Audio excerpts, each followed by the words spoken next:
طيب من هنا بقى لحد اجتماع مجلس الاداره الاسبوع الجاي ده جمد قلبك كده، مفيش حاجه اسمها تصفيه، اتقل بس. الحقني يا بابا. تعالي طب هنا هكلمك تاني يا بنتي، حرام عليكي، هو سلام. بكري يلاقي فلوس في ايه الشارع؟ يا نهى، ايه يا نهى، لازم كل ما اتكلم في التليفون والناس كلها تسمعك وانت بتزعقي للعيال؟ عملت ايه كل ده؟ قولي له، اتفضلي قولي له يا حبيبتي عملتي ايه؟ مش انت يا بابا قلت لي ان في راجل شرب كلب في راح الجنه؟ طبعا. شربتي كلب؟ لا، اكلت النمل. اكلت النمل نص كيلو سكر، جحر النمل اللي في المطبخ فردت عليه نص كيلو سكر. عاملين جحر نمل في المطبخ؟ هو ده اللي يهمك؟ خلاص انا هفهمها، هتكلم معاها. طبطب طبطب يا حبيبي، ما انت الصدر الحنين وانا المجنونه اللي طايحه في العيال. حسبي الله ونعم الوكيل فيكم. يعني انا وحشه؟ انتي وحشه.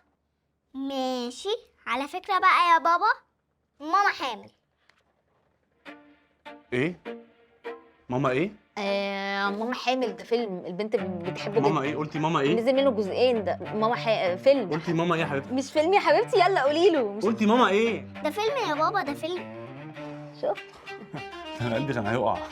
افتكرت ماما انت حامل. لا هي ايش اختفي من بقك بجد.